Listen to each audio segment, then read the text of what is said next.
Baba wethu osezulwini, malingcwelise igama lakho, mayenziwe intando yakho, mawufike umbuso wakho emhlabeni njengasezulwini.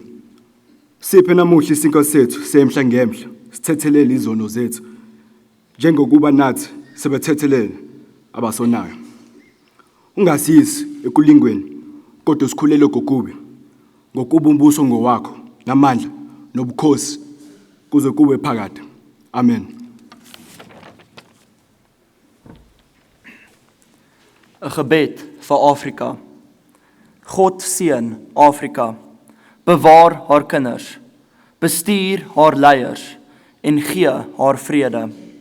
Om Jesus Christus ontwil. Amen.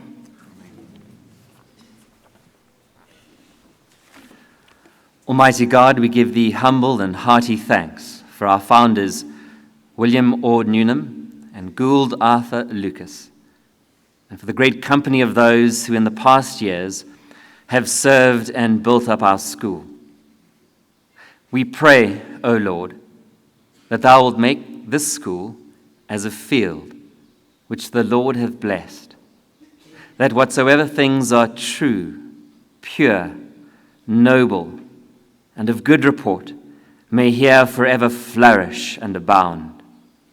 Preserve in it an unblemished name, enlarge it with a wider usefulness, and exalt it in the love and reverence of all its members as an instrument of thy glory.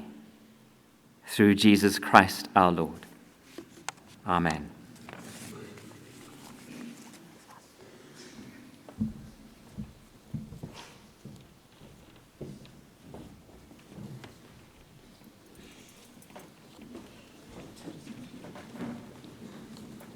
Please be seated.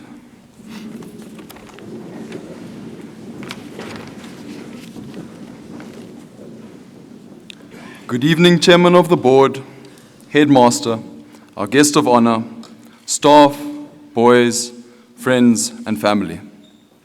I'd like to warmly welcome you all to our 2025 annual speech night. This event is an important date in the Hilton College calendar and gives us the opportunity to celebrate those who have achieved great milestones and triumphs over the past year. From academic success to fellowship and leadership awards, tonight is a celebration of our community.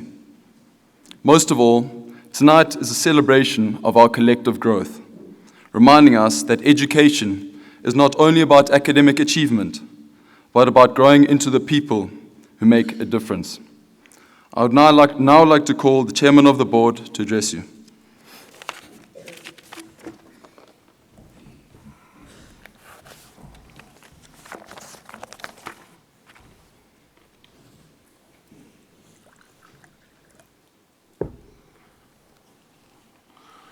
Good evening, ladies and gentlemen, distinguished guests, fellow governors, members of staff, and Hilton boys. Welcome to Speech Day. It's not every day that Hilton College can welcome a man who's crossed more borders and boundaries than a cricket ball has in a traditional day-night T20 between Hilton and Michael House. Today, however, is one of those days. It is my great pleasure and no small challenge to introduce a guest whose beard alone has probably seen more adventures than most of us will in a lifetime. An explorer, a humanitarian, an author, a storyteller, and a man who makes a Land Rover look like a member of the family.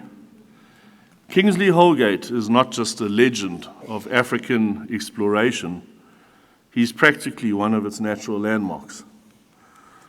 Born with a compass in his hand, and probably map coordinates instead of a birth certificate, Kingsley has journeyed to the ends of the continent and back, armed with a passion for people, for conservation, and for stories that remind us of what it means to be a human. Whether delivering mosquito nets to remote villages or tracing the outline of Africa with a Land Rover, and a little grit, his adventures have left tracks in more than just the soil. Hilton College is a place that values courage, curiosity, and contribution, and Kingsley embodies all three. He has shown us that true leadership often wears khaki, smells like campfire, and occasionally forgets where the razor is kept.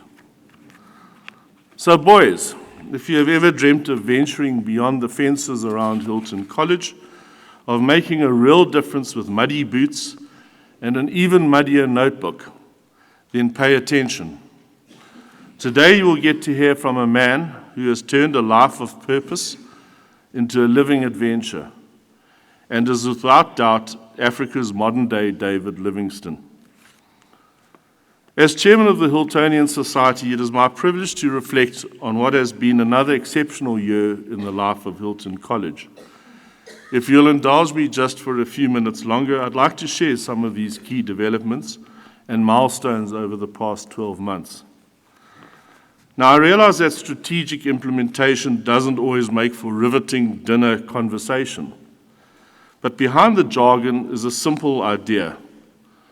Ensuring Hilton is not only delivering a world-class education today, but that it remains strong, relevant, and resilient for the next generation of Hiltonians.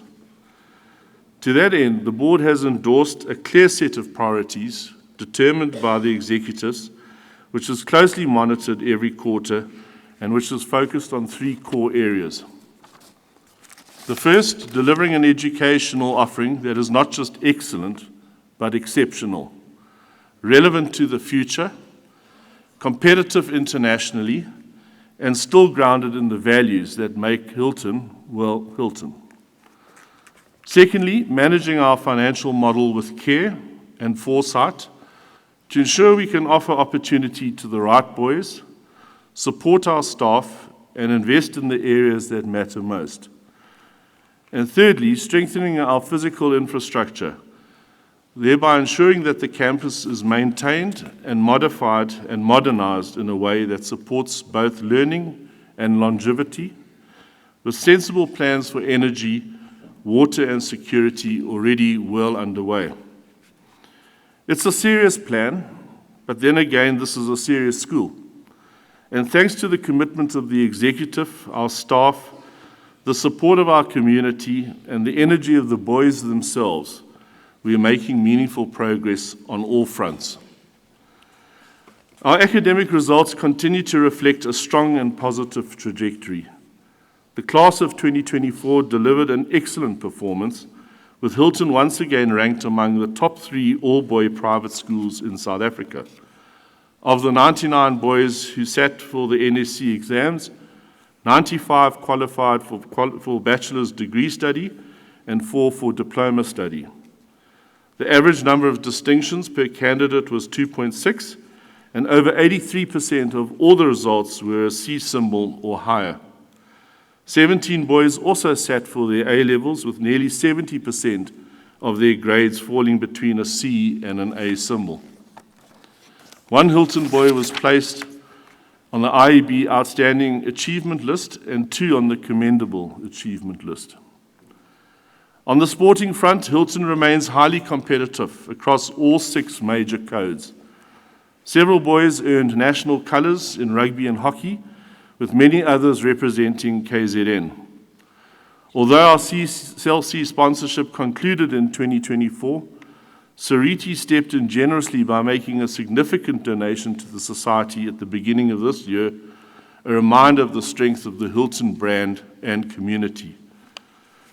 The cultural sphere has also flourished, fueled in part by the new music centre, and it's pleasing to note that today 240 boys across all grades are involved in music, either as instrumentalists or vocalists, speaking to the growing emphasis we place on creative expression alongside academic and sporting excellence.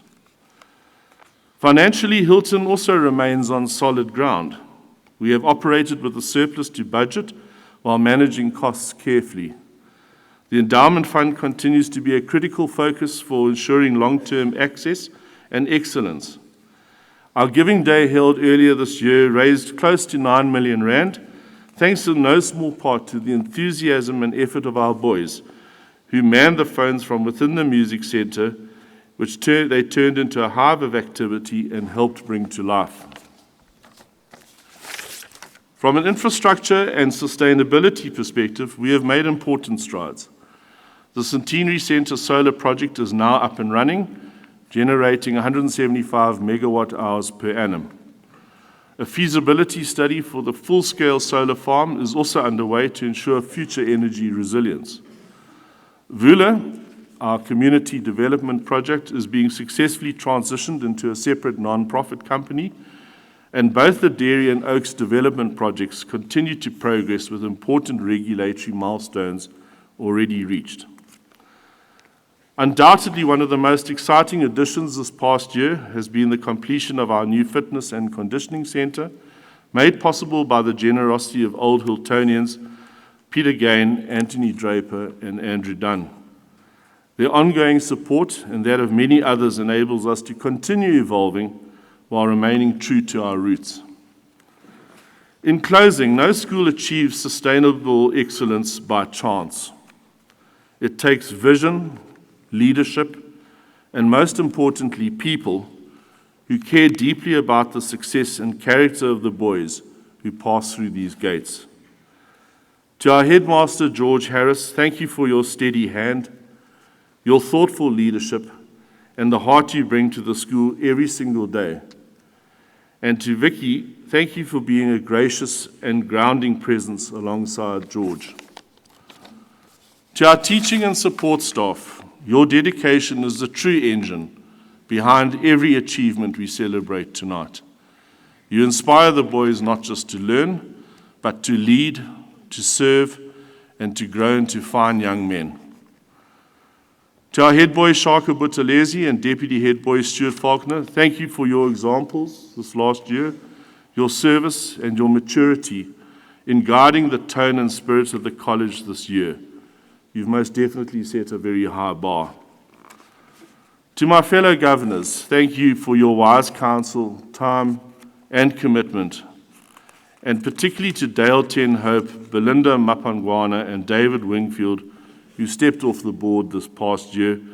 Thank you for your many years of valued service. It would also be remiss of me not to mention and thank Guy Hayward, who steps off the Endowment Foundation at the end of this year. Guy has served Hilton with distinction as both a past governor and current chairman of the Endowment Foundation for many years. He will be succeeded by Anton Uester from January next year, and my sincere thanks go to both of these gentlemen for their sterling service to the college in the various capacities over the years. To the prize winners this evening, congratulations. But remember, a book prize or certificate may mark a moment, but true success is measured over time, in consistency, integrity, and impact. Finally, to the boys of Hilton College, may you leave this hall tonight proud of what has been achieved and even more determined to shape what's still to come. Enjoy the break, rest well, and we look forward to welcoming you back next term refreshed and recharged. Thank you.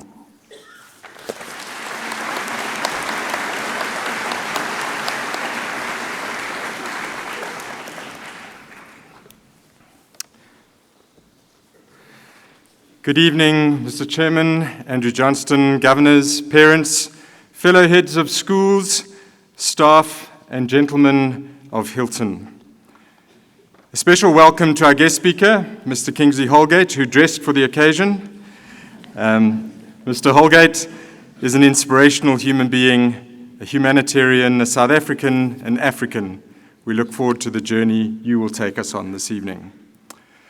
A special welcome too to Mr. Anthony Clark from Michaelhouse.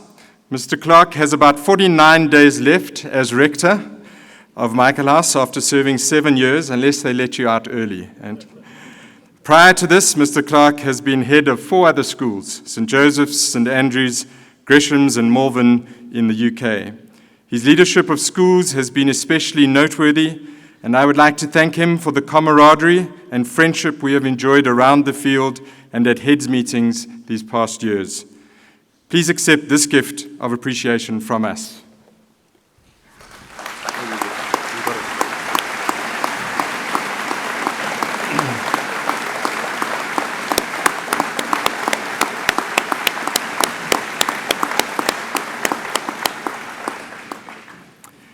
This year, we say farewell to the following staff. To Mrs. Margie South, who retires this year after 22 years of service to Hilton College. Margie is a quiet, calm, reassuring presence in the finance department. Her attention to detail has been especially valuable, and her ability to avert crises has been a great trait. Margie has served with humility and grace, and we thank her for her service. Let's give her a warm round of applause.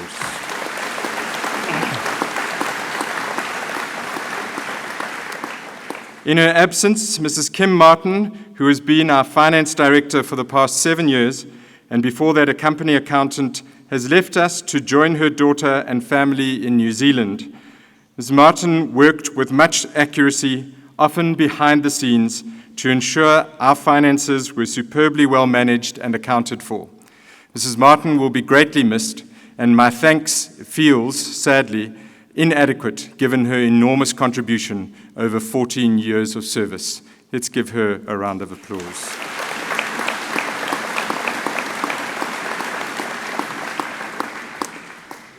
Mr. Jeremy Piata is also sadly leaving us at the end of this year. Mr. Piata helped us introduce EGD to our school and also put his invaluable practical building skills to work in various hands-on projects with our grade 8s and 9s. Mr. Piata's dry sense of humor has been a useful characteristic of his person, especially when around teenage boys, and we wish him much success in his future endeavors. Go well, Mr. Piata.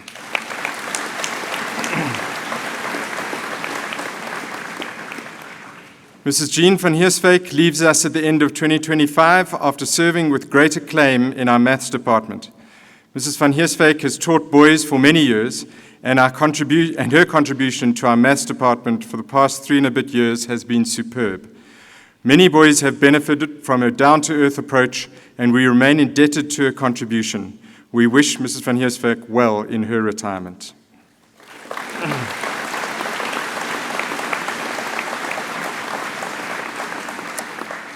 Mr. Jaco van Dijk leaves us to take up a position in Durban. Mr. van Dijk made valuable contributions in the accounting classroom and on the cricket field in particular, and we wish Mr. van Dijk much success in his new position.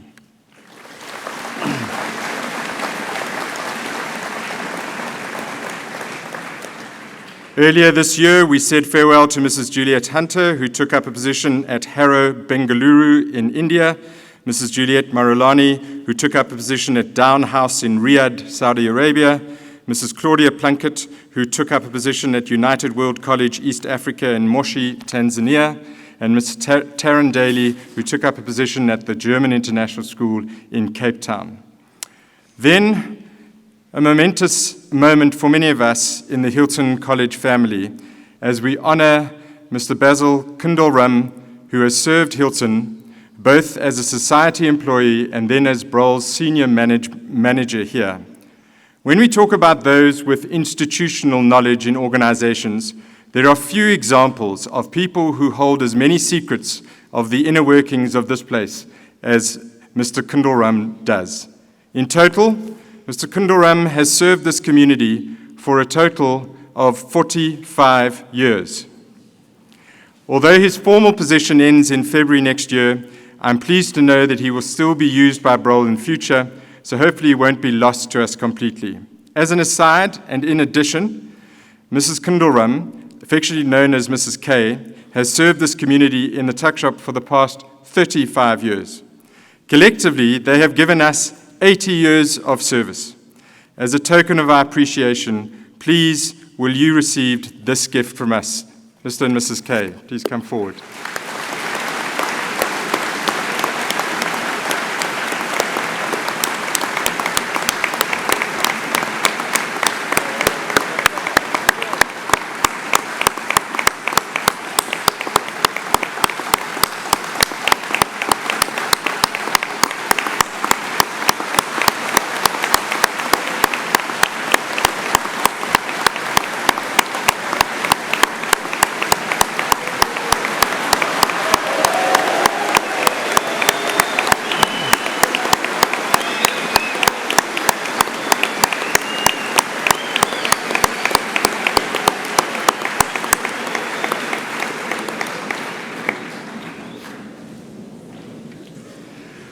Although staff leaving always brings a measure of uncertainty, I'm a firm believer in encouraging growth in all our people, and sometimes this means taking a leap of faith into a new chapter elsewhere.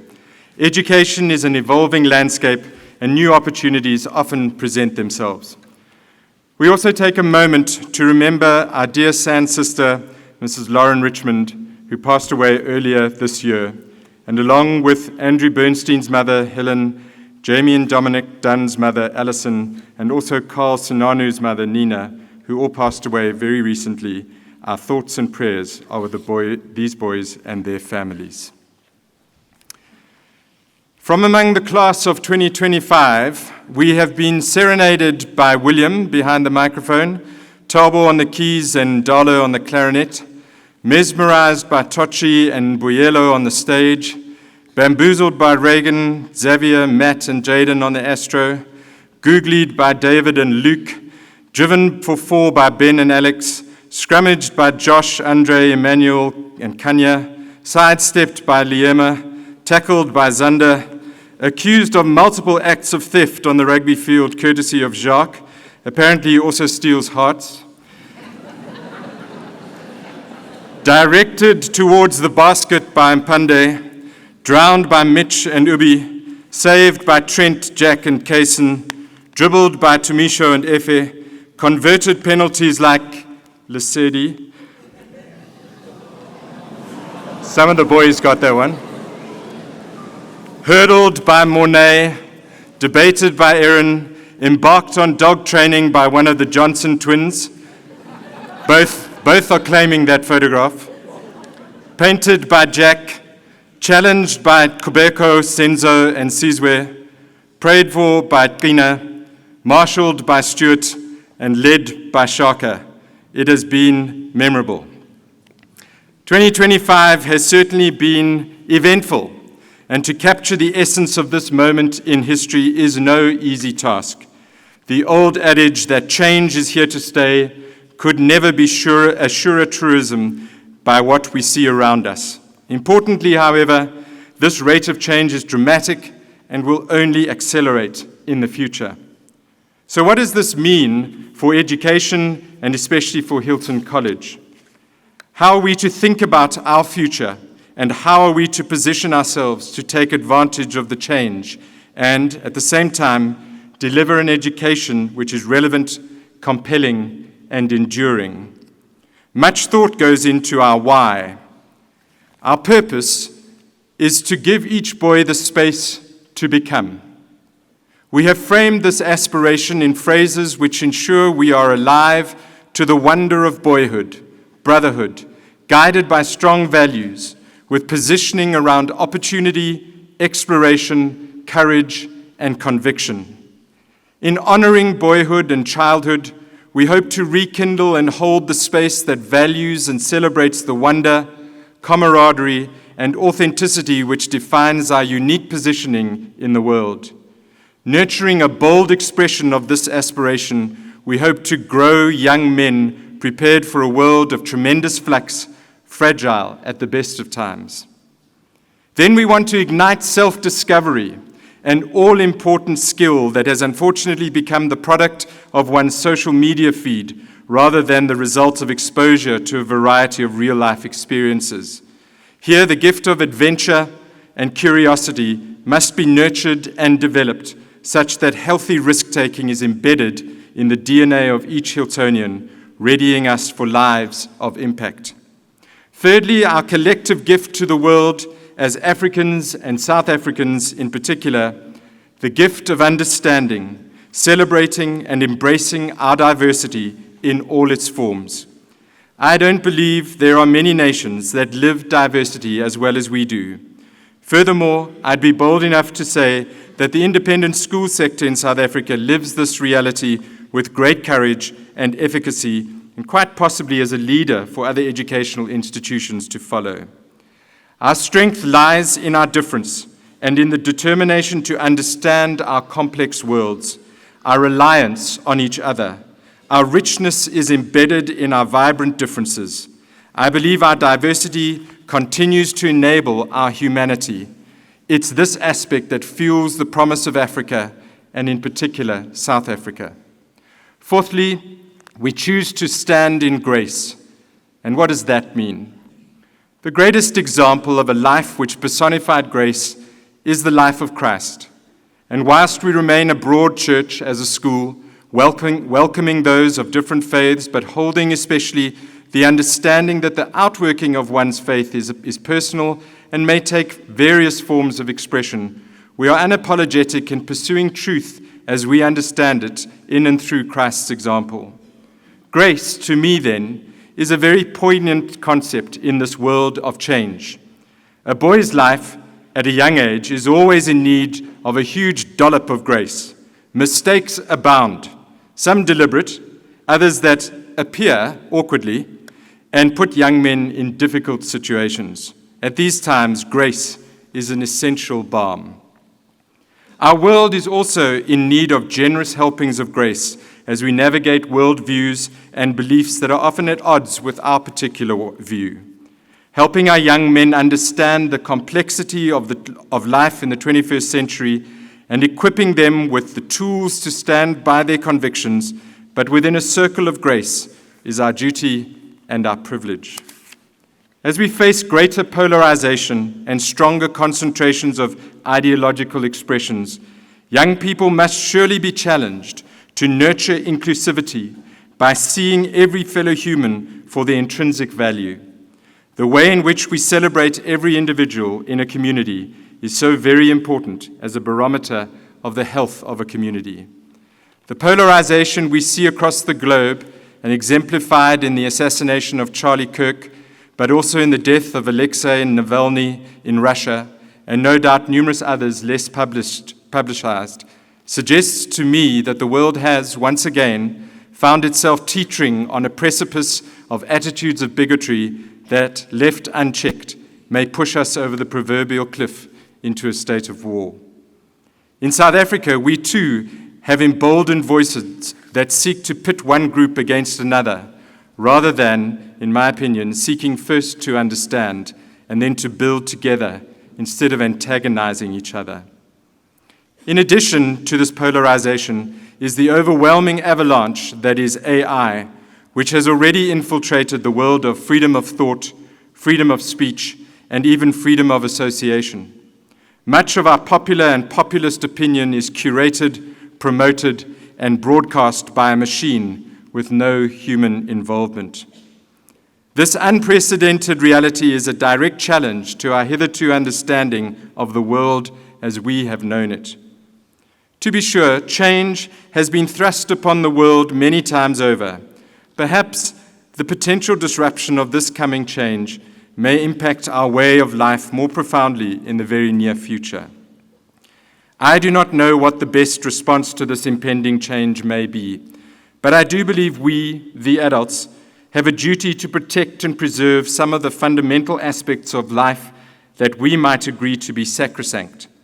In my mind, these may include the age of innocence, a carefree spirit, an unblemished ability to believe in the goodness of humanity.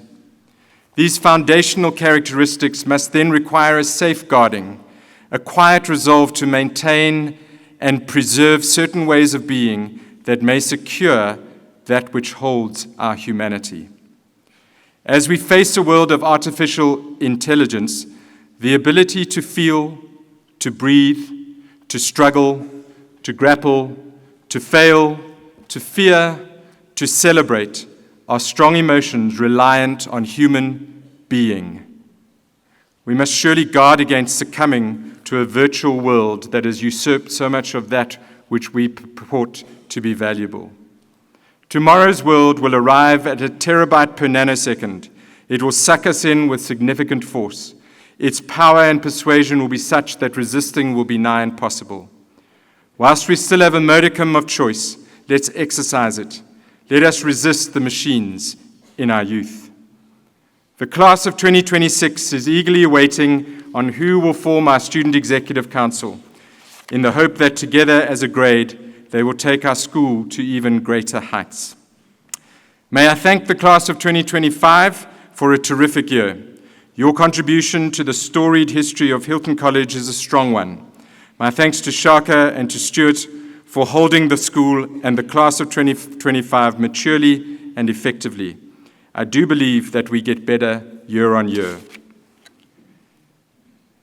So on to the announcements. This year, as we did last year, we will announce heads of houses and portfolio heads, but without specifying the particular portfolios, as we intentionally want the new SEC to allocate roles to give the boys greater agency.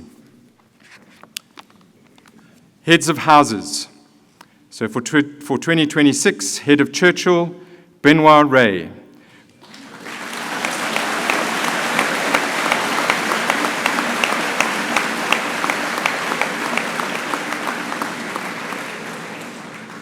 Head of Ellis, Andrew Schnell.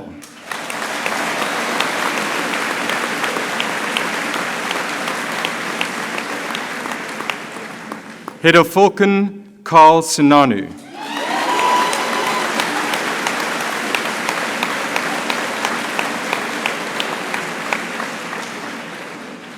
Head of Lucas, Nicholas Wenyika.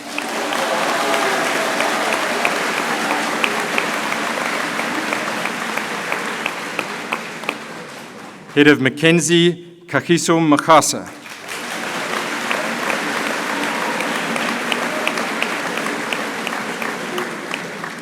Head of Newnham, Ngwago Chika.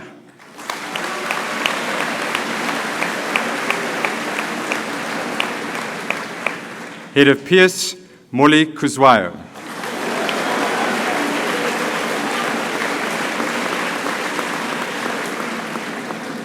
Portfolio heads, and perhaps you can clap at the end of the list.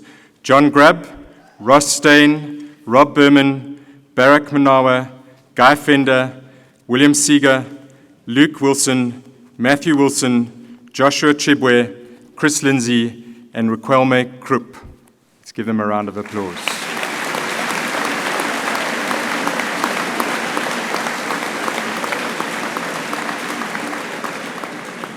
If the following two boys can ascend the stage, the Paul Harrison Scholar, that's our Deputy Head of School for 2026, Rob Jarvis.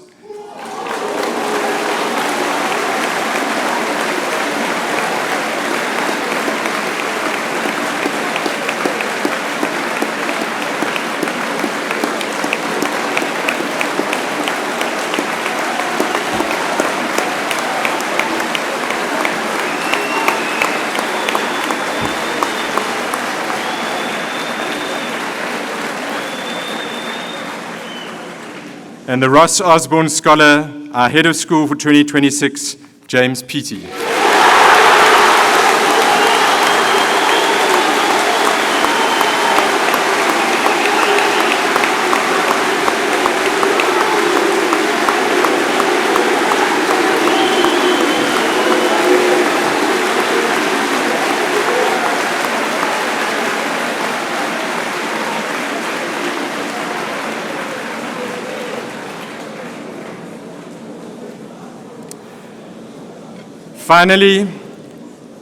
Finally, delivering a product that boasts the richness of our boys' experience is only possible given the commitment and competence of a great number of people. And I'd like to thank those that make up the teams at Sizonke, Red Alert, Capital, Brol, our farmers, our admin staff, our teaching staff. To Mr. Motlachelwa and Mr. Shuttleworth, your steadfast support and wisdom is invaluable. To the Board of Governors who give so generously in time and expertise, our collective indebtedness. Mr. Johnston, thank you for shouldering so much. To Vicky Ann, my ongoing admiration and gratitude for your enduring support. To all our parents, thank you for your ongoing partnership and trust. We don't always get it right, but we will always do our best for every boy in our school. Onwards and upwards. Thank you.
Have you ever felt forgotten anyway?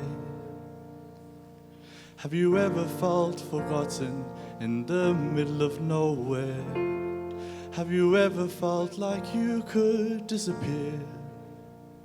Like you could fall and no one would hear?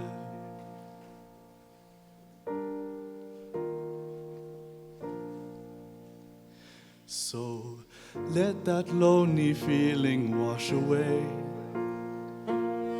'cause maybe there's a reason to believe that you'll be okay.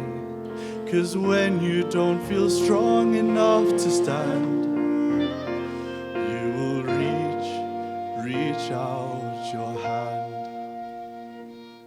And oh, someone will come running, and I know they will take you home. Even when the dark comes crashing through, when you need a friend to carry you, when you're broken on the ground, you will be found. So let the sun come streaming in, you'll reach up and you'll rise again. Lift your head and look around, you will be found.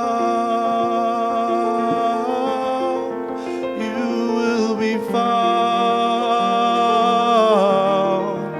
You will be found. You will be found.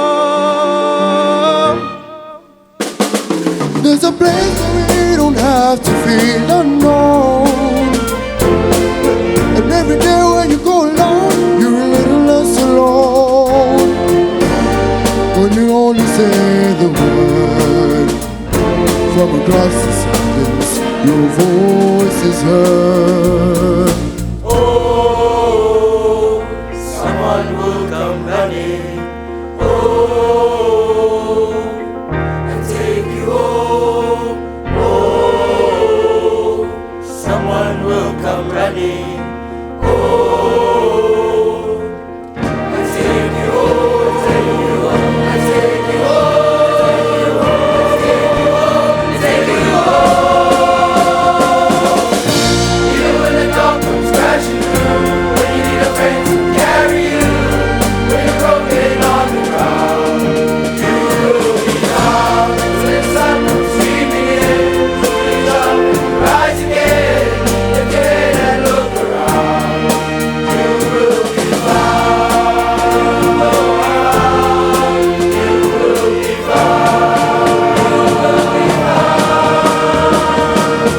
You are not alone. You are not alone. You are not alone. You are not alone. You are not alone. You are not alone. You are not. You are not alone. Even when the dark comes crashing through, when you need a friend to carry you, when you're broken on the ground, You will be found. Till the sun comes streaming in, reach out and rise again. Lift your head and look around. You will be found. You will be found. You will be found.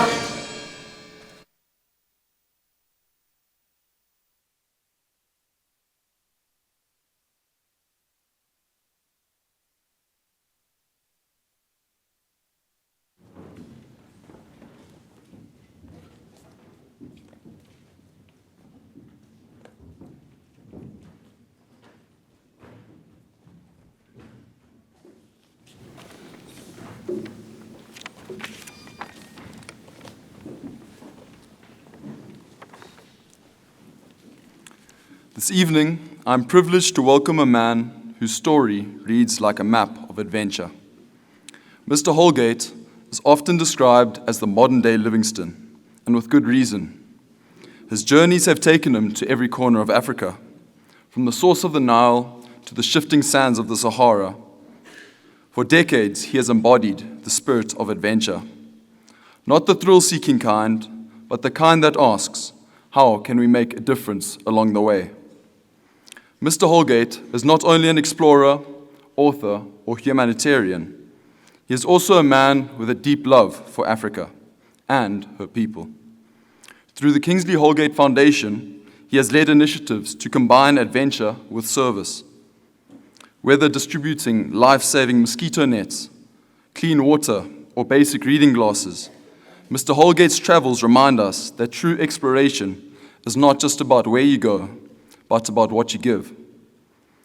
Beyond the accolades and expeditions, Mr. Holgate is a storyteller. He has a rare gift of bringing Africa alive, with all of her struggles, her beauty, and her resilience. His life is proof that adventure is about finding purpose in the journey and leaving people and places better than you found them. Mr. Holgate, we are so grateful to have you with us here tonight and to listen to your story, which is one that carries great lessons of resilience, curiosity, and the importance of reaching beyond ourselves to make a difference. It is fitting that you join us today for our speech night, as it is also about journeys, not only those already traveled, but the ones that lie ahead for the many young men at Hilton College. Please join me in welcoming Mr. Kingsley Holgate.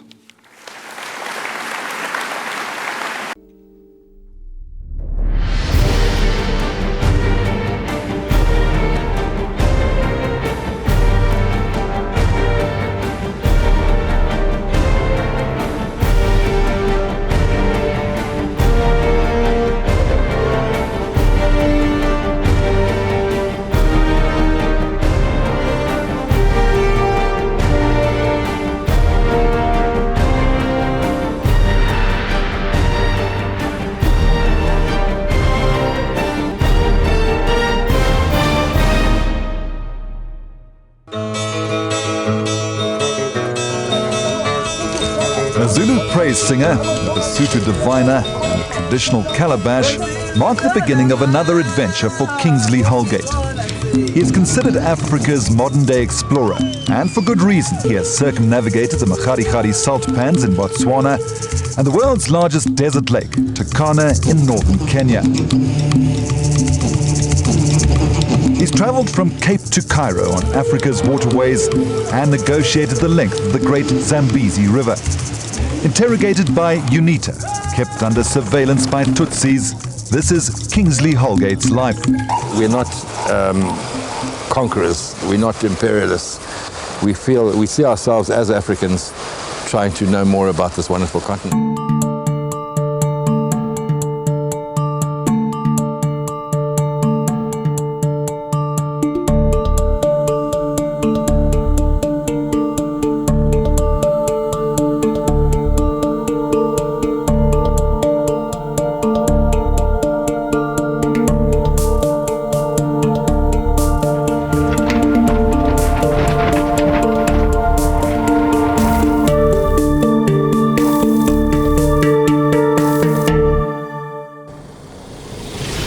The adventure somehow would feel unfinished if we didn't use these expeditions to improve and save lives.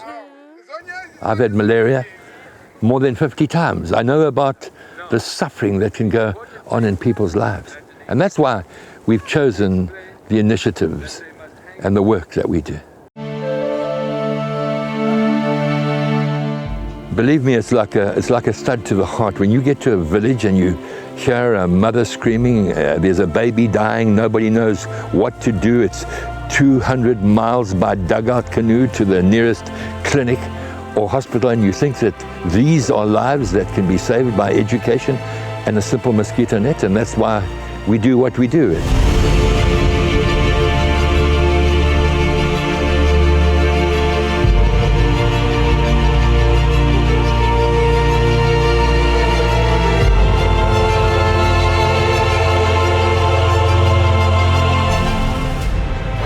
It's also about education, and every mum here will receive a pamphlet, the same pamphlets that we distribute at schools. In this case, they're in the Swahili language. Shida dhidi ya malaria.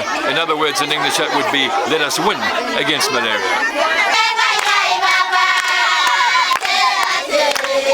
Land Rover, we salute you. This humanitarian work would not happen without your support, and as always, it's met with great jubilation by the local inhabitants here in this village of Samburu.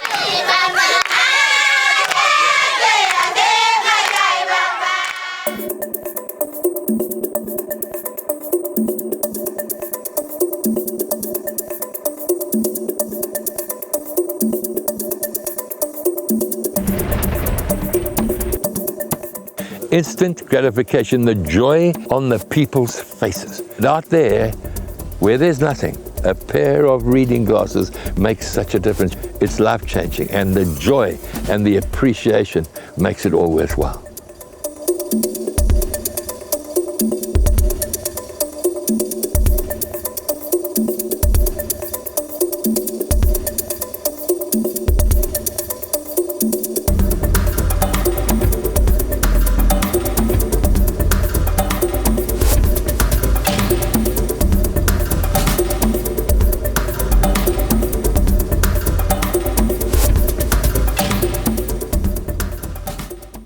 Hundreds of thousands of people die from waterborne diseases in Africa, and we know that on expedition dysentery can break even the toughest man.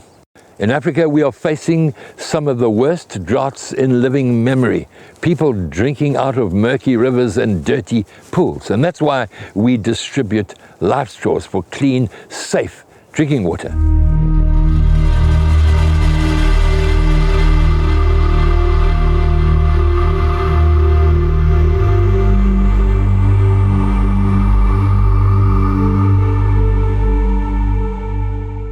Our adventures are so intertwined with Africa's wildlife, and that's why we cannot ignore the crisis that's happening with regard to the poaching of our rhinos and elephants. It's unacceptable, and that's why the Kingsley Holgate Foundation also includes community conservation education work as part of these adventures into Africa.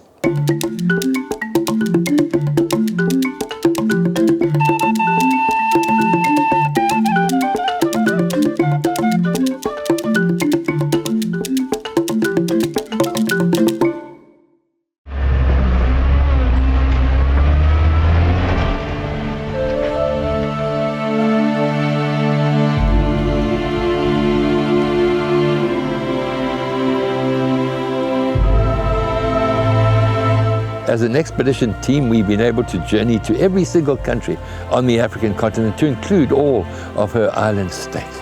I guess we're just an ordinary bunch of adventurers with an extraordinary passion for Mama Africa and her people.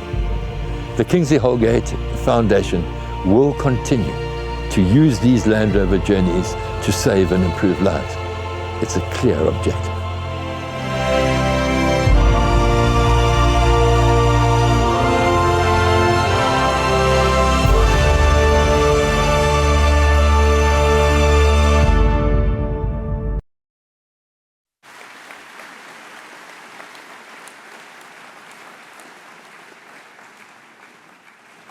Sanbonani Tumelang, Molweni, habari gani, as importantly, how's it? A great honor and a privilege to be here with you all this late afternoon at this historic school, a school that I understand goes back to before the time of the Anglo-Zulu Wars. And you think the role that Hilton College plays in the history of our country. And you know, there is no place quite like Mama Africa, is there? You know, just down the way, Table Mountain and the fairest cape, Jigalazza, the Eastern Cape's wild coast, the Ponderland coast, the beauty of that coastline. You know, just not far from here, less than half a day's travel, is in Dabazokashamba, the barrier of spears, the mighty Drakensberg. And here, in the heart of the Midlands, Hilton College. And you know, sometimes you go to a braai, or you're at a dinner party, oh, the doom and gloom, you know, can we make it in Australia? How will it be? Should we move? Africa all good, all bad, all at the same time. But the truth is, there is no place quite like Mama Africa, this continent that we so embrace. For some of you, you would have been up the way. You'd have climbed to Uhuru Peak, the tallest freestanding mountain in the world, Kilimanjaro. I wonder, are there amongst you here this afternoon, late afternoon, early evening, that have gazed into the soft brown eyes, not of what the matric students are thinking, but into those soft brown eyes of a silverback mountain gorilla on the slopes of the Virungas, or in the Congo or in Rwanda, or in the impenetrable forests of Uganda. And we complain that this is not the continent to live in. Wow. There must be some of you, of course, that have walked with over 1 million hoofed animals in a migration across a place, the Maasai, called Serengeti. I lived with the Maasai for 4 years, and with a beard such as mine, when drinking blood, I soon realized get in first before it coagulates. Not the beard, of course, but the blood. Mama Africa, no place like it. Are there possibly some of you that have climbed into the snowy sources of the Nile, the mountains of the moon, the Ruwenzori's, that snowy source of the longest and most historic river in the world that takes you all the way down to the land of the pharaohs, or those somewhat unknown pyramids in North Sudan, which at the moment is having such a tough time? Wow, Africa, the music, the languages, the wildlife. You know, more recently, we just got back from a journey. We went to support African Parks, an organization that takes over parks, game reserves, national parks that are in trouble, poached to death, and working with governments, work to make a difference. And Sheila, my partner, just waved there. Sheila, you can't expect her to get up. Sheila's nursing a broken ankle, which happened on Mount Gorongosa about 6 weeks ago. You shouldn't have walked on it for a month, Sheila. And it was just, you know, such a lesson to us about hope for Africa. We've talked about a lot of things here this evening. We've talked about courage. We've talked about curiosity. But there's that overriding thing that seems to be something that is so African, and that is hope. Sometimes when the chips are completely down, there's this hope. And I remember Sheila and I and the rest of our team, we walked on the beach at Sinkwazi where we live, and we took an old bit of driftwood, and what could you call such a journey? A journey of hope for wilderness, for Africa's wild places. We ended up calling it simply Africa Odyssey. And it took us a year and a half, 23 parks across Africa, traveling across Nigeria to the north of Benin, facing jihadists, the floods, you'll remember, the damage in the Congo. And you'll remember, flying in one of those little Savannah aircraft, doors off, over 5 million antelope on the move in southern Sudan. Wow, you know, the country that we live in. What about Chad? The incredible wildlife miracle that is happening in Chad. And what about just close by, Majeti, in the south of Malawi? Not a rhino or elephant killed in 20 years. Man, you know, we came back so full of hope. And we carried with us a scroll of peace and goodwill. Every expedition has one. This is number 42. A lifetime of adventuring around this continent. And these scrolls of peace and goodwill are made up by Melvin and Moon, the same dudes that make that sort of the seat covers and the luxury luggage and everything. And people get to sign them. Some Buru ladies simply get to wipe their red ochred bodies and put a red handprint on a page. Ex-poachers write their stories. But it's all stories of hope. And when we got back from that recent journey, and we took that scroll of hope for conservation, having done all that work with communities living around those parks, the right to sight, the malaria work, the art. And I remember the CEO of African Parks, Peter Fernhead, and we were all grubby and a bit unshaven. traveled a long way, 67,000 kilometers, single journey, and we handed over the scroll of hope for conservation and the care of Africa's wild spaces and the communities that live alongside. Tears ran down his eyes. He said, you know, every day I get messages, poachers, rangers killed, accidents, plane crash. Running 23 parks in these places across Africa is not for success. And then you dudes come along and you offer me this thick book of hope with all its scribbles and smudges and mud. And he said, do you know what it's like? He says, as if you've given me a necklace of jewels. And each one of the jewels, each one of the diamonds represents one of the 23 parks. So he brought back with us a story of hope. In my hand, by the way, I have a talking stick, indoors or peppermint, a stick that maybe breathes words. And such a stick, you know, when you stop on occasions like this, it comes out from behind the Land Rover seat and it gets passed around the campfire. I've probably only got about 15 minutes left, would you say, Sheila? Sheila's going to be my timekeeper. I'm being led here by the stick, whatever the stick wants to say. We don't prepare anything, a bit of a memory stick. I like this particular stick. It's a bit oddly shaped, isn't it? It's come from Somaliland, the old British Somalia, that's now moved away from the greater Somalia and is seeking recognition by the world. It needs to have its independence. You can walk along the streets at night. And this stick was given to me just very recently by an elderly gentleman who took us to see some rock paintings at a place called Algiers. And there were these fat cattle on the walls, their horns decorated in color, fat udders from a time when it was virgin country, beautiful. And now, of course, it's all desert.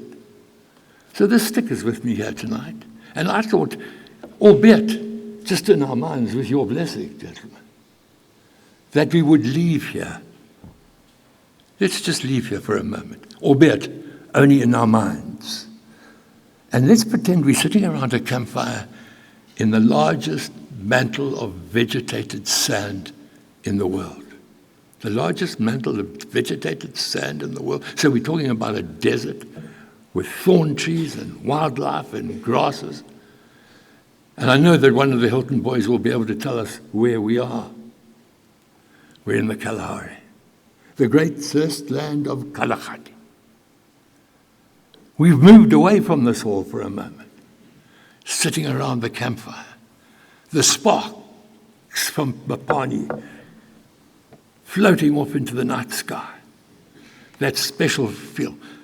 Your old green canvas chair, instinctively, as that Kalahari, black maned Kalahari lion roars in the distance, you move it closer to the fire. And on the coals is that old Durban Falco, three-legged pot with your favorite goat stew, which sometimes, if it's been in the vehicle for a while, you serve with Imodium.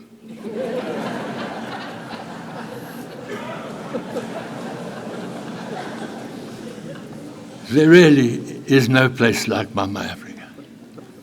Out come the enamel mugs, and now you can hear that cackle of a hyena in the distance, that cry of what they used to call the rooijakkals, but now the black-backed jackal, after it got used to sleeping under the old TDI Land Rover's oil leak. Mama Africa. And it's times like this when you're sitting around a fire like that and you're cradling your enamel mugs like that and you finish the stew and some of the people have gone, zzz, you hear the zip of their tents, the wildlife in the distance, and it's story time. And we talked earlier on about the danger of how fast life is moving. Will the art of storytelling, will it stop? Will it all depend on what you see on your iPhone screen? That's not part of Africa. We need to keep these stories going. So I thought, just to finish our little sojourn around this Kalahari campfire, I'd share a short story with you that's all about what Africa needs the most. Passion, heart, courage, not giving up, determination. We talked earlier on about an explorer whose name was Dr. David Livingstone, a humble fellow born in poverty in Blantyre, Scotland. He went to a meeting where he was persuaded by none other than Dr. Robert Moffat to come to Africa to become a missionary. He took the good ship George, he arrived in Cape Town, moved on to Port Elizabeth. Can you imagine this young Scotsman with his guttural Scottish accent? He'd become a medical doctor. He takes the same George, the sailing ship, to Port Elizabeth, and for the first time in his life, he buys a span of 16 oxen, and he treks across the Karoo. He talks about those giant herds of springbuck that are no longer. He gets to the little village of Kuruman in the Northern Cape, and I know a number of you around this campfire tonight would have been to Kuruman. He's disappointed. He writes in his little journal, I expected to see the campfires of thousands of Africans waiting to be converted to Christianity, he wrote. And all I find is a little English village with English ways. Bloody disappointed he was. So he goes on his ox wagon and he disappears into the Kalahari, not far from where we are camped this evening. The same sounds of wildlife. And then it happens. That big black main line, maybe a predecessor of the one that we're hearing all this evening, leaps on him. And in his journal he wrote, now I know what it's like to be a rat about to be devoured by a cat. He could smell the lion's breath in his face. And if it wasn't for his Tswana gun bearer who shot that lion off his body, there'd be no stories of Livingstone today. 11 teeth wounds on the left shoulder, going septic, no antibodies, no antibiotics. He rubs in coarse salt. I was pleased to learn that in the medical kit there also was some brandy. This poor guy limps back to Kuruman. There's only one chick in Kuruman, old Mary. A bit plain, lovely girl. She should never have said yes. She nursed him back to good health. They got married. A wagon fell on top of her. She's paralyzed from the waist down for a long time. 5 children out there in the wilds. We found the grave of the eldest. We're telling a story about Livingstone. We're still sitting around a fire. I would estimate we probably got 5 minutes left. I'm going to try and speed up the story. Livingstone carries on. But one day into camp rides a man on a horse. His name is William Cotton Oswald. He's on leave from the British Raj, needing a dry climate to clean up his chest. He says, hey, David, we need to go out and have an adventure. That was at that moment that David Livingstone decides to become more adventurer than missionary. They cross the giant wastes of the Kalahari, and they find for the world Lake Ingami. Queen Elizabeth sends Livingstone a fob watch. But while they're sitting around a campfire like we're sitting tonight, having finished the goat stew, having wiped our moustaches, another enamel mug in our hands, that lion still out in the distance, they hear about a river called the Zambezi. And you know, if you've been born in Scotland on the Clyde bank and you've just crossed the giant thirstlands of the Kalahari, you can believe me, you're looking for a navigable river. No place for a woman. Yes. This poor girl, Mary, she's sent not back to Kuruman, where she's used to walking barefoot on cow dung floors at the old Kuruman Cathedral. No. Sadly, this poor girl is sent to Blantyre in Scotland. And she lives a miserable time. Livingstone, in the meantime, gets this idea. He will cross Africa all the way from west to east, from present-day Luanda and Angola, all the way, of course, to the mouth at Kilimani on the Indian Ocean.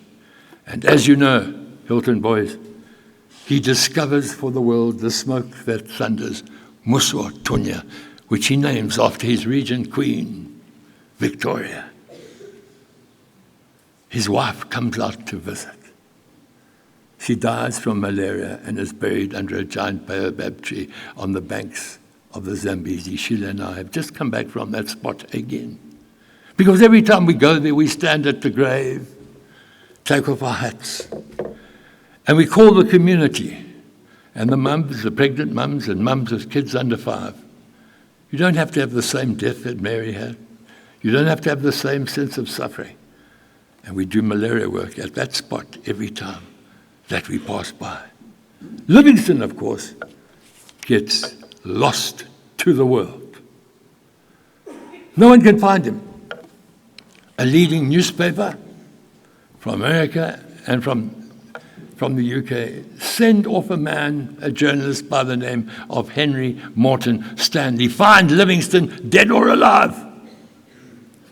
And as you know, those words were immortalized, Dr. Livingston, I presume, when Stanley finds Livingston on the shores of the deepest and longest freshwater lake in Africa, second only to Lake Baikal in depth in Russia, which I know there's a Hilton boy out there that's going to tell me what the name of the lake is.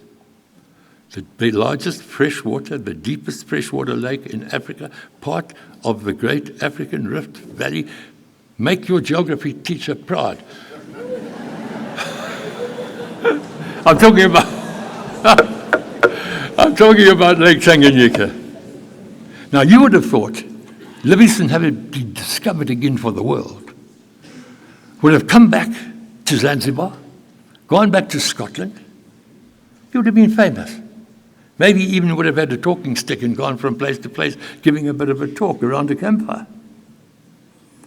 But Livingston, the courage, the determination, whatever we might think of the man, and that's the story that I wanted to end with around this campfire. He, by that time, had rescued 2 young men from slavery. Their names were Chuma and Susi. They traveled with him for about 15 years. They'd shared many campfires such as this one this evening. And they must have promised Livingston, when he said one night around the campfire, listen, if I croak out here, I want to be taken back to Scotland. I want to go back. I want to go to Zanzibar. I want my body to go back to Scotland. I want it to go back to England. Sure. He goes in source of this longest, most historic river in the world, the mighty Nile. And I'm going to fast forward because we have 3 minutes left around this campfire. Imagine the scene, my friends. There's Chuma and Susi, Livingston's best mates. People say you can't, you black people and white people get on in Africa. Of course. Livingston is bleeding to death. They're carrying him in what they call a kitandu. It's the Swahili word for a sort of makeshift stretcher. We are following in the same journey. We're doing a documentary for the History Channel. We've been traveling for nearly a year, using bicycles to load kit on dugout canoes, Land Rovers.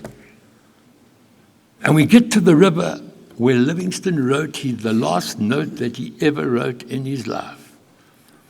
We wrote, Chuma, fetch me some milk goats. He was bleeding to death. All he could digest was milk. We hired dugout canoes from the same clan. Across we went, following Livingston. It was the last river he crossed in his life. He got to Chief Chitambo, the first village. We got to Chief Chitambo, the fourth. He'd been a general in the Zambian army.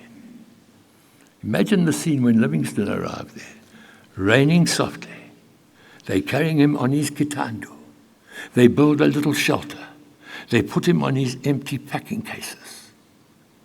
They station a young man outside this rudimentary shelter with a kudu horn. And Chuma and Susi and the other porters sit around the fire. And at about 2 a.m., sounds the vuvuzela. They come running.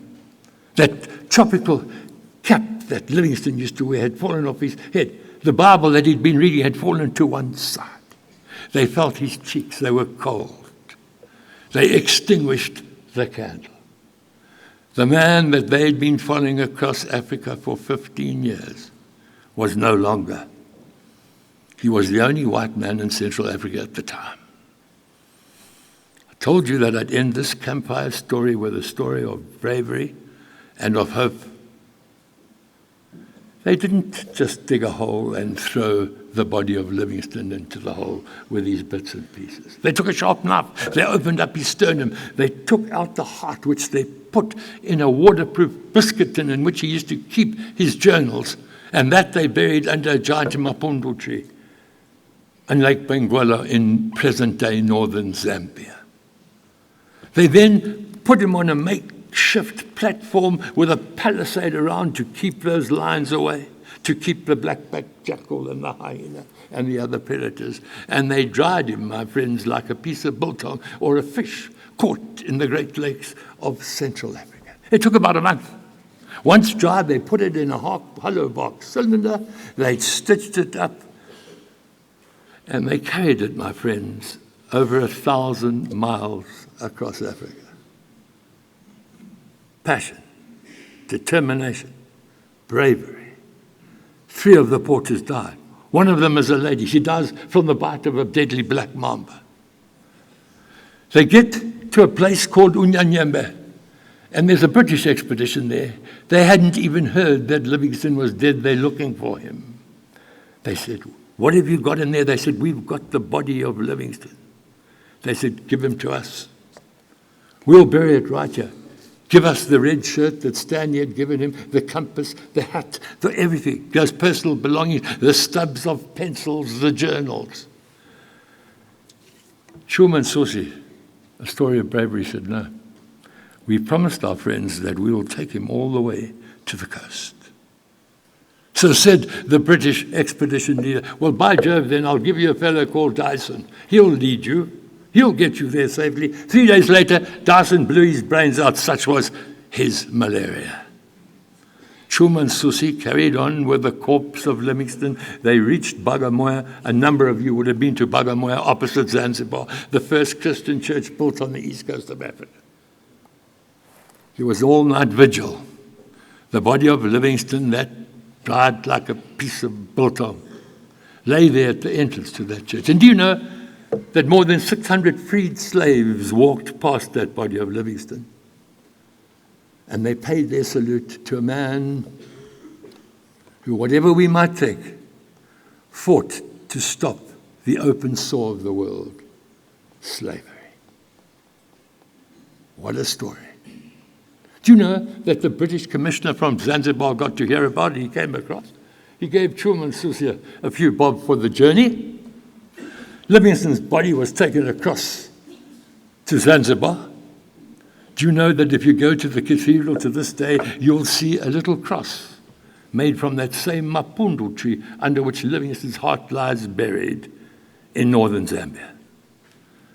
Of course, it was a great funeral in Westminster Abbey. There was a 21-gun salute. Pallbearers from the Royal Geographical Society, and of course, Henry Morton Stanley, Dr. Livingstone, I presume, was there in person. But because we're around a campfire telling African stories, don't you think there were 2 people missing? And their names were Chuma and Susi. Those 2 guys that had carried Livingstone's body across the continent for over 1,000 miles. So it wasn't surprising that when we took off by Land Rover to circumnavigate the globe following 23 degrees 27, the Tropic of Capricorn that joins the old supercontinent of Gondwana land together, it wasn't surprising that we called those 2 landies Chuma and Susi. A story of bravery, and a story that the Hilton boys here this evening, now that we're back in the hall, can remember. It's all about bravery. It's all about commitment. It's all about not giving up. It's all about determination. It's a love for this continent. And so many young boys say to me, "How can I do some of this stuff in my life?" I said, "You know what? Have a vision. Give it a name. Give it a date. Even if it's an arbitrary date, on the 28th of February next year, I'm leaving to climb 12 of Africa's highest mountains. You can even brag about it to your mates. You can give it a logo and a name. But you know what the most important moment is that I need to share with the Hilton boys? Is you have to turn the key. You have to turn the key and make it happen. And then the dream comes true. And you'll be most surprised. You look in your rearview mirror and think, is this me? Is this my gang? Is it us going off to do this wonderful thing? Yes, because it's about passion, resilience, and turning the key. That's my message that I've got for you this evening. Thank you.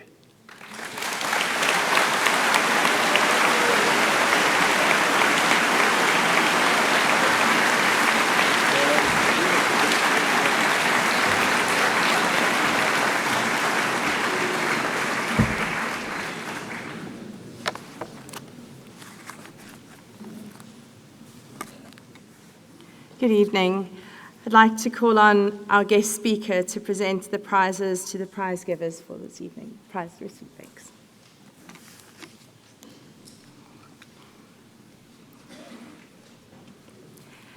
A-levels. Grade 11 commendation prizes.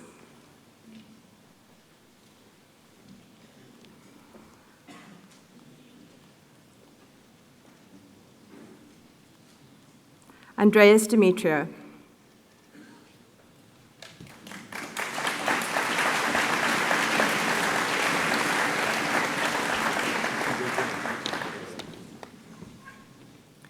William Seeger.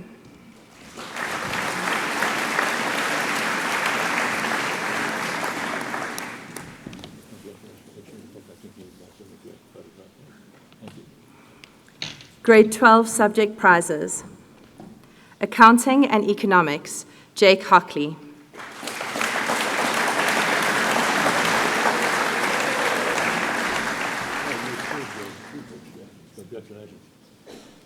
Chemistry, Jordan Byers.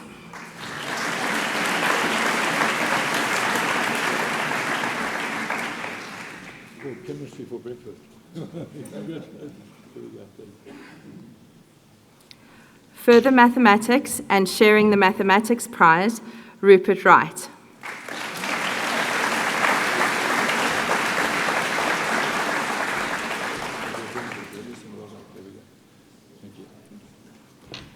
Music and Sharing the Mathematics Prize, James Dingley.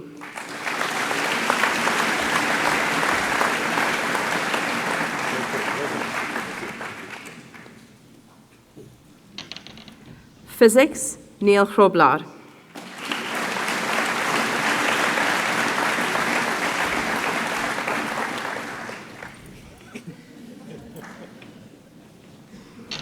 A-Level Scholar of the Year Prize, Best of 2024 CIE results, William Chen, who can't be with us tonight.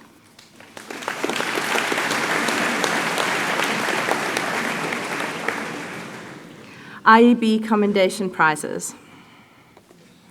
Grade 11.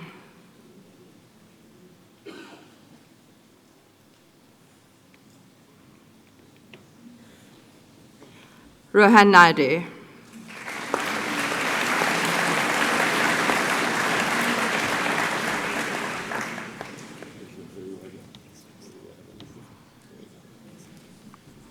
James Peaty.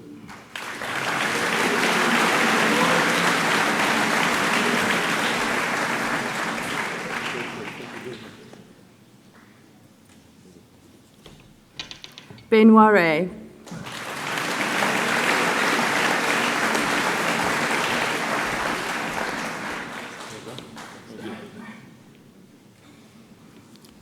Matthew Wilson, who can't be with us this evening.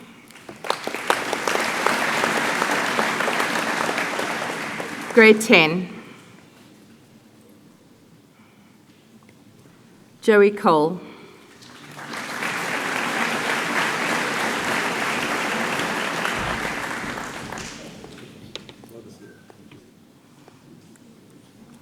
Leighton Stokes, who cannot be with us this evening.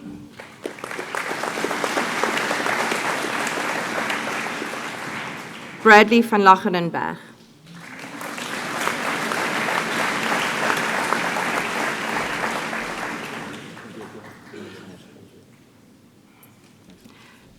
Grade 9.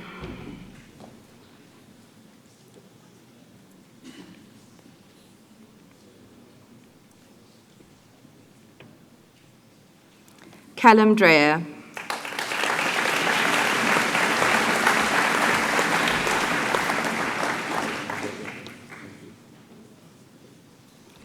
Nathan Turi.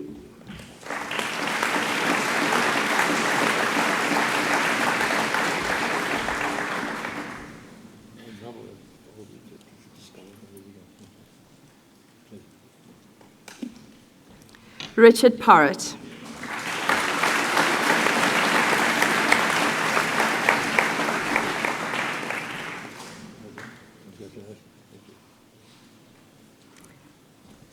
David Wing.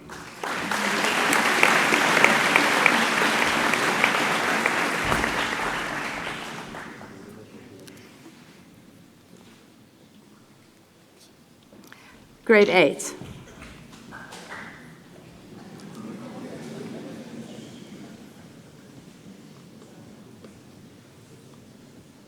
Christian Euster.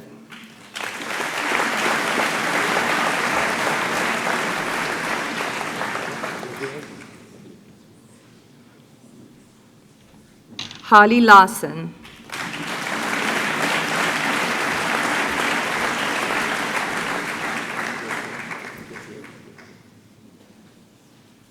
Karabo Molabe.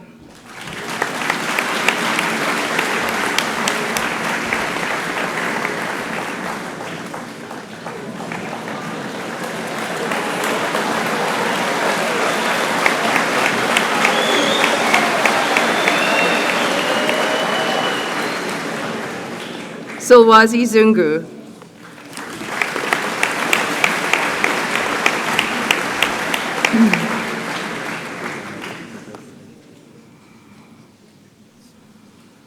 Grade 12 subject prizes.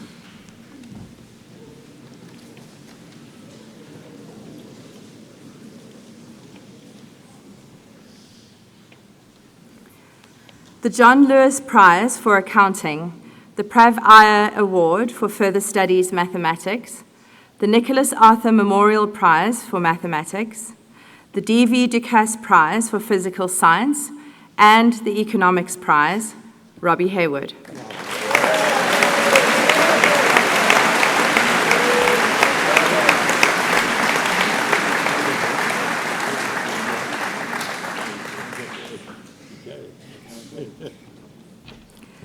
The Paul Bestel Memorial Prize for French, Thomas Taylor.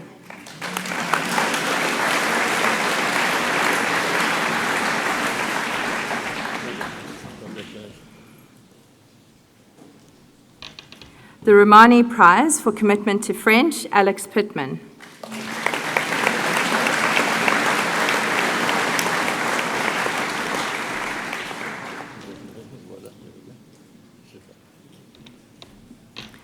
The RFJ Hayward VC Memorial Prize for Geography and the Afrikaans Prize, Ben Erasmus.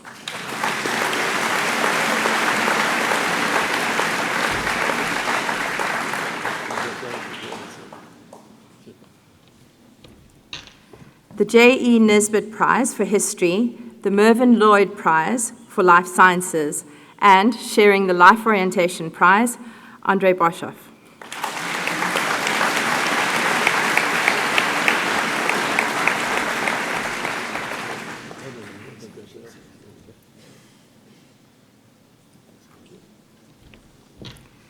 The Evan Brown Prize for isiZulu, Shaka Buthelezi.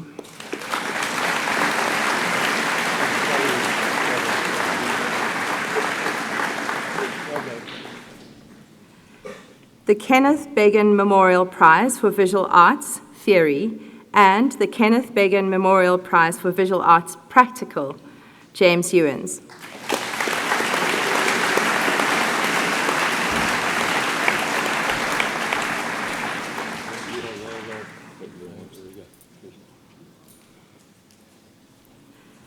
The Dramatic Arts Prize, Tochi Izingwegu.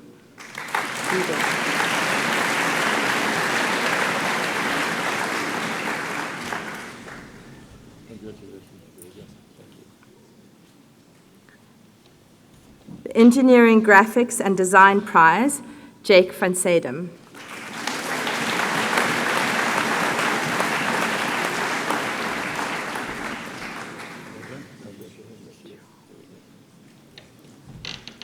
The English Prize, Chual Pillay.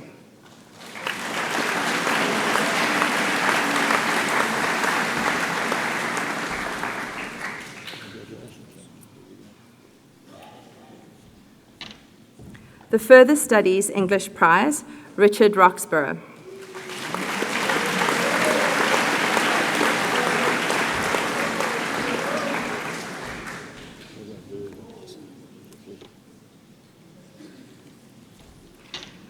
The Information Technology Prize and Sharing the Life Orientation Prize, Ken Yu Chang.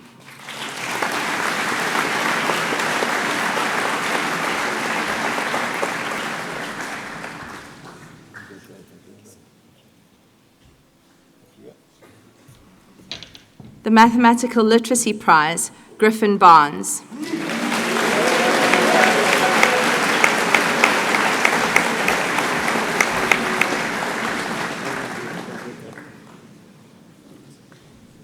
The Music Prize, Thabo Ngomezulu.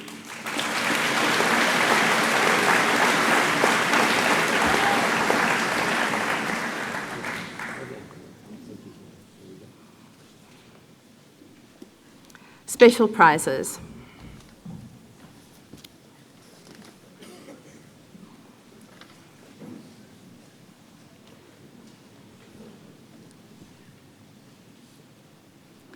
The LAB Sharp Memorial Prize for English, Richard Roxburgh.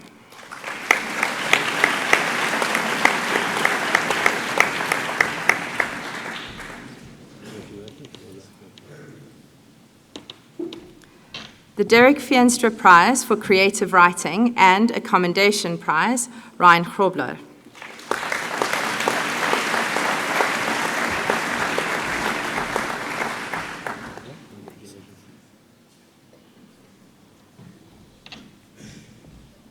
The Senior Verse Prize, Atlagang Ramutla.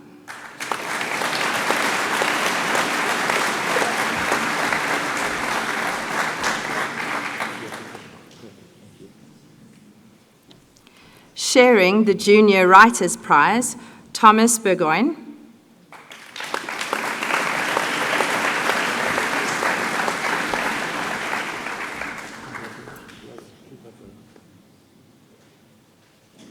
And Jude Shenyu.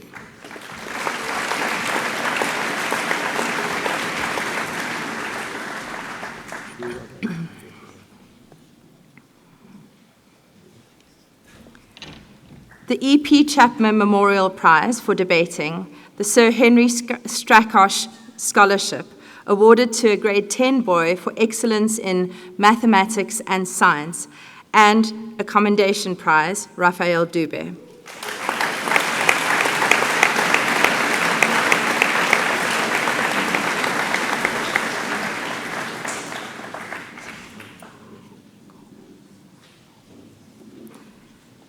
The Vera Burke Memorial Prize, awarded to a boy who has made a significant contribution to drama in the school, and the Choral Prize, Tochi Izingwugo.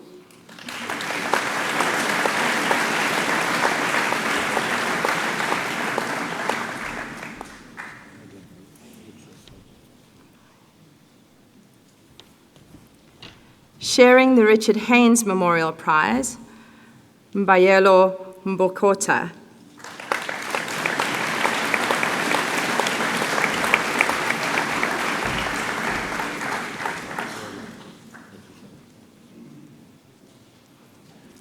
And James Ogilvy.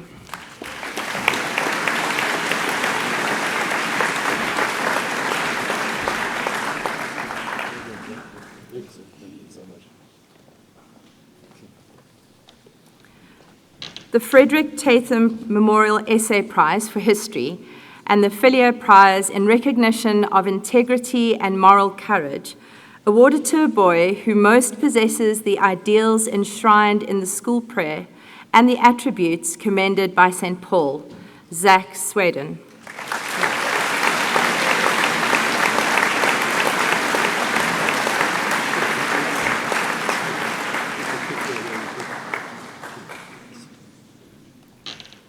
The Guy Falcon Memorial Prize for Natural History and the Band Prize, James Dingley.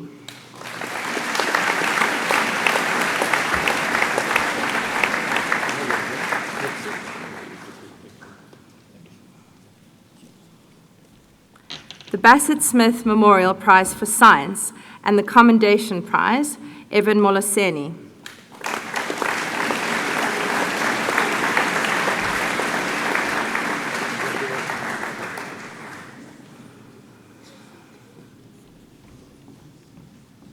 The Norman Dunn Prize for Visual Arts, James Ewens.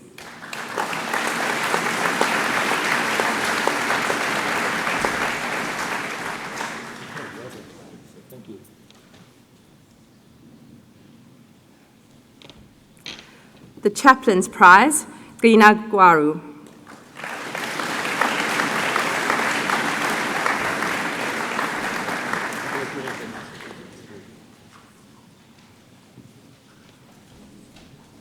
The Derek Feenstra Memorial Scholarship, awarded to a boy who is an all-rounder, displays talent and creativity in any area of his personal development, thereby being an inspiration and a role model to his peers, and a Commendation Prize, Rob Jarvis.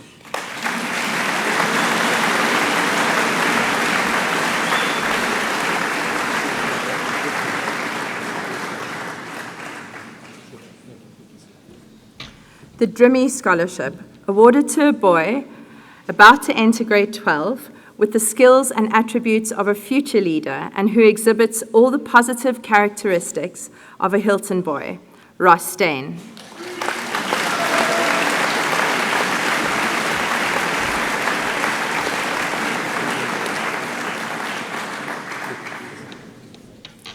The De Urban Armstrong Memorial Prize for the best 2024 IEB results, Richard Ayres. He can't be with us tonight.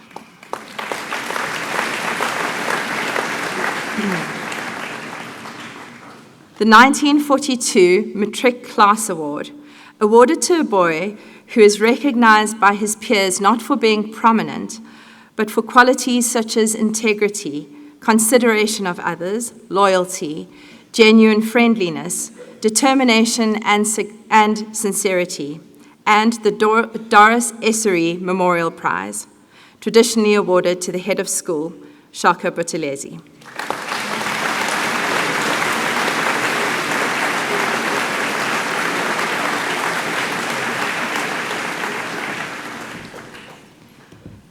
The Richard Johnston Memorial Prize, awarded to a boy who has demonstrated courage and determination during his time at Hilton College, shared by Mitchell Garrow,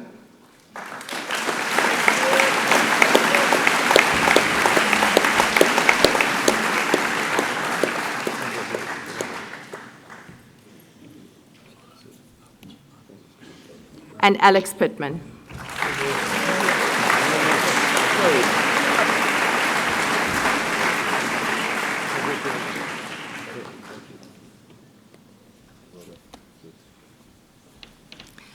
The Noel Freebody Memorial Prize for Fellowship, awarded to a boy who is hardworking, an able academic, a competent sportsman, and is concerned about the welfare of others, and a Commendation Prize, Luke Wilson.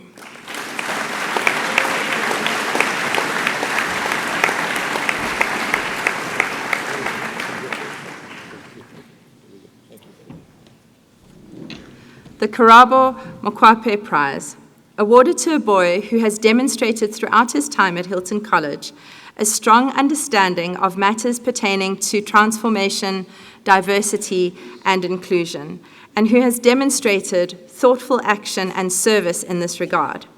such that our school has become a more inclusive place for all boys who attend this institution. Senzo Ngomezulu.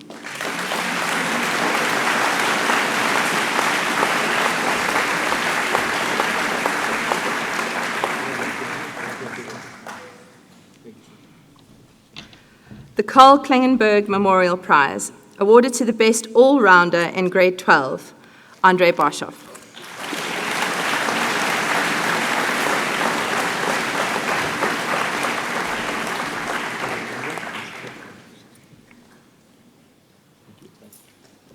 The Chairman's Prize, awarded to a top academic who has contributed significantly during his time at Hilton College, including his willingness to take part in a range of activities, his attitude to these, his consideration of the school and the people in it, and his unselfish nature, shared by Ben Erasmus,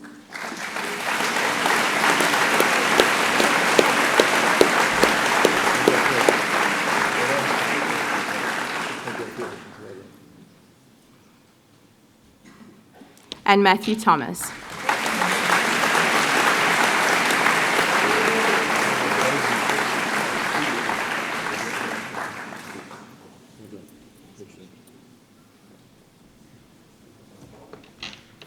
A-Level Dux Prize, awarded to the boy who achieves the best results in the A-Level trial examinations, Jordan Byers.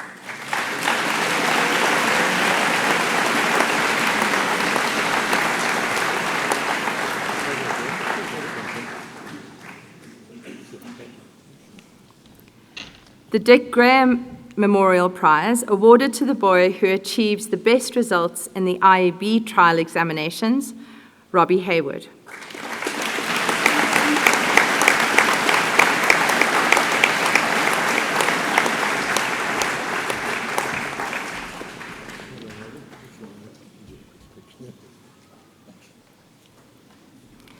As announced by the headmaster earlier, the Paul Harrison Scholar, Rob Jarvis.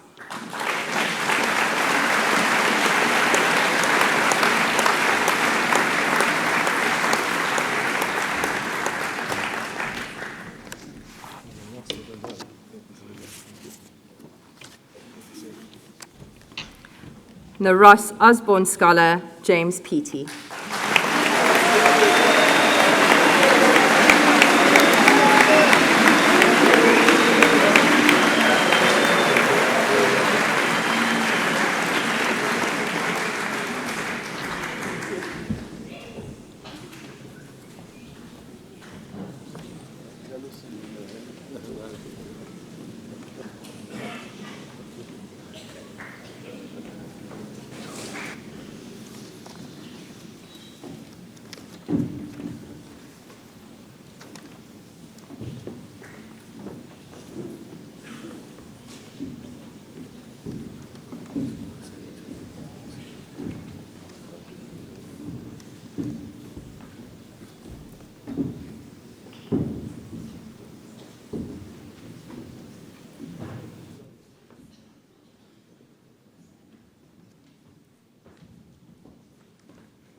Halala, halala shanbongela, halala, halala shanbongela.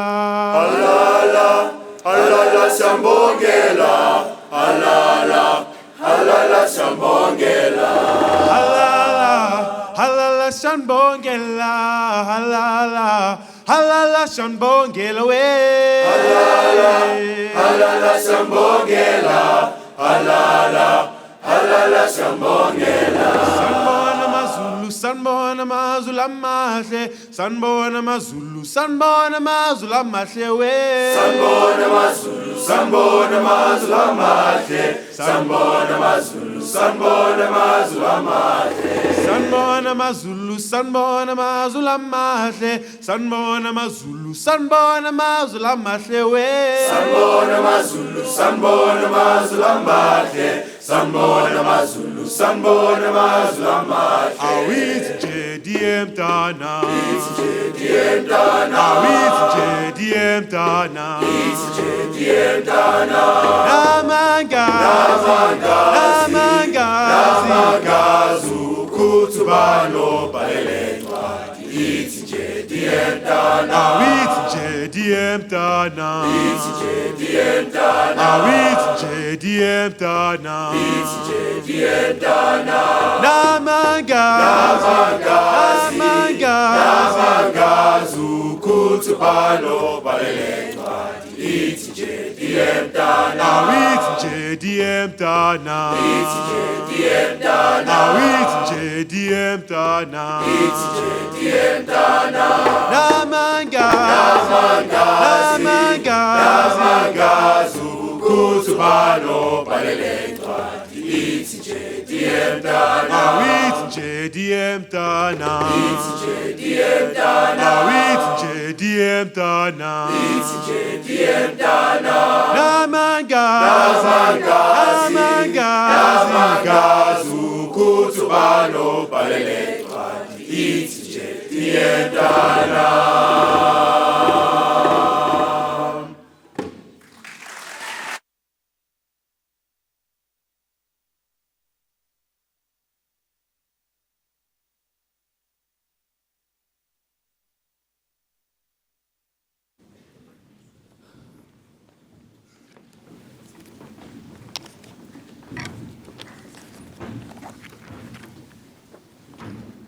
Good evening once again, Mr. Chairman, Headmaster, Guest Speaker, staff, and boys of Hilton. Before I start my address, I'd just like to thank Mr. Holgate once again for showing up and giving a message to the Hilton boys about turning that key, about really emphasizing those characteristics of bravery, perseverance, and determination. So I ask that you receive this as a token of our appreciation, Mr. Holgate.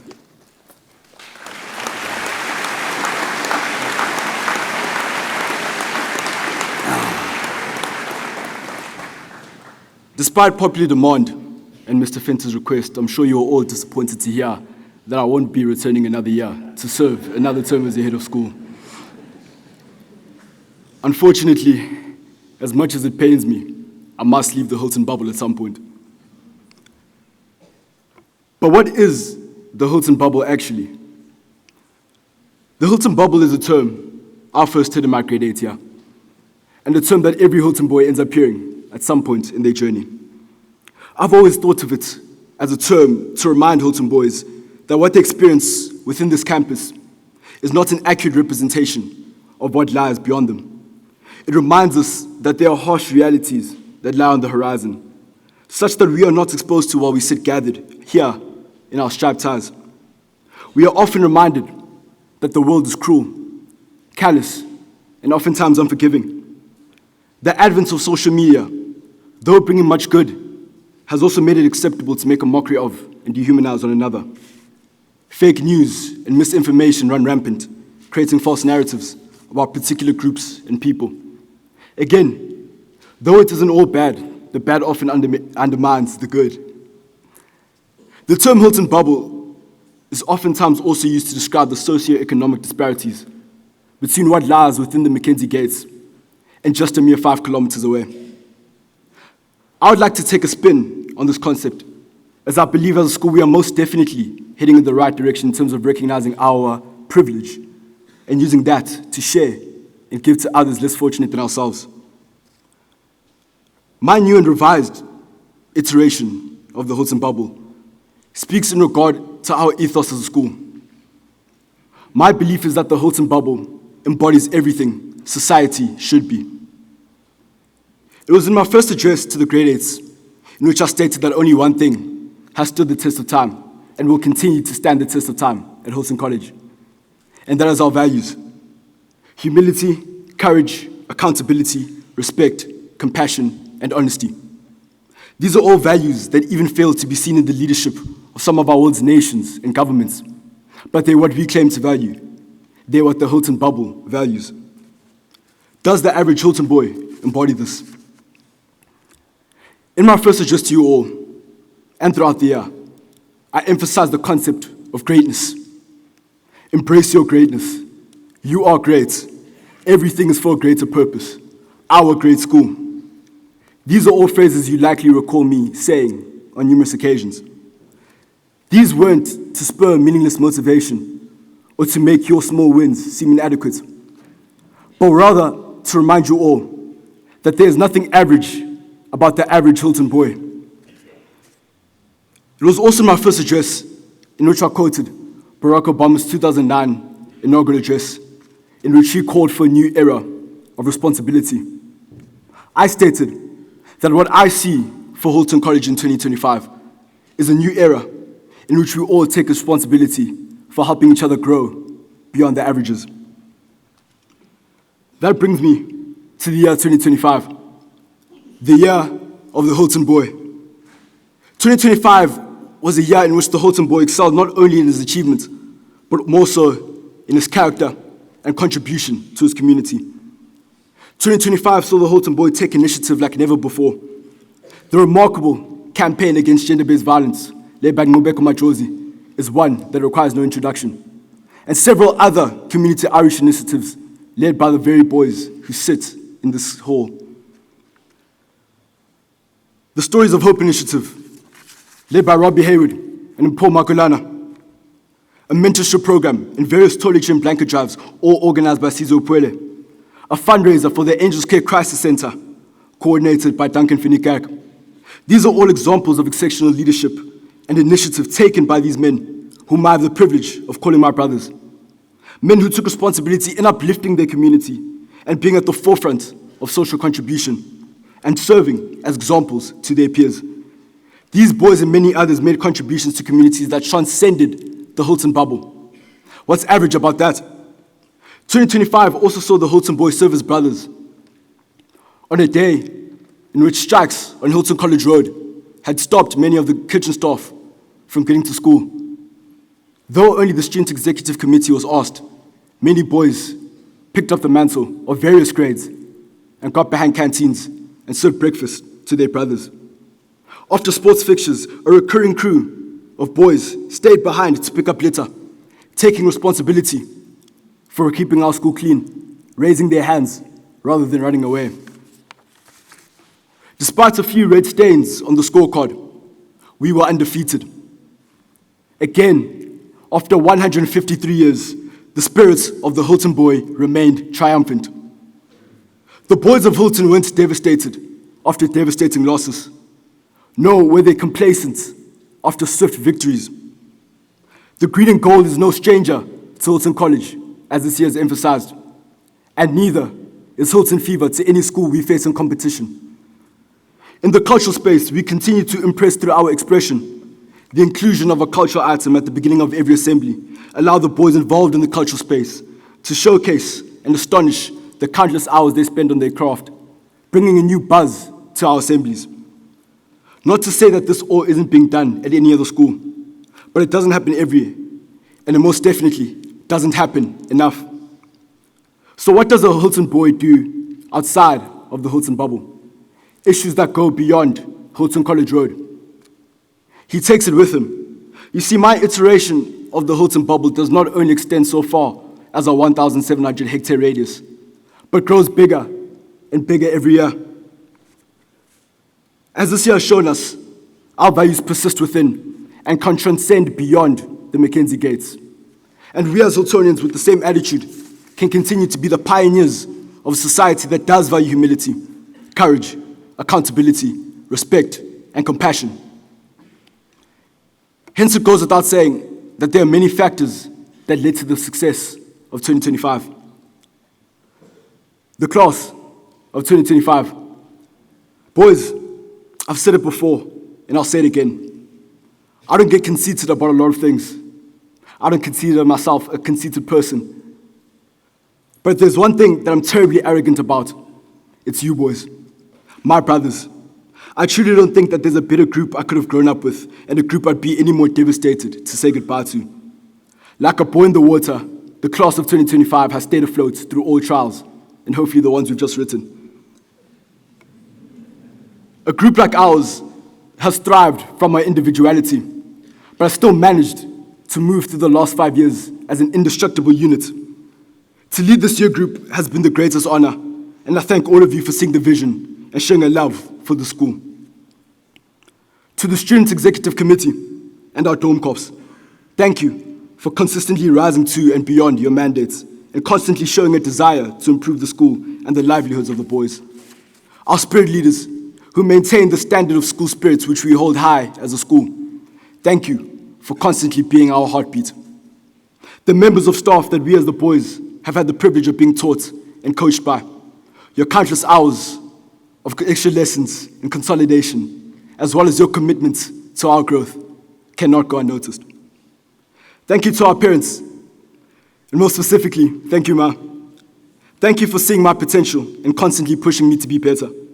As obvious as it is, not only in a financial capacity, but also in an emotional one, I would not be here without you, Ma.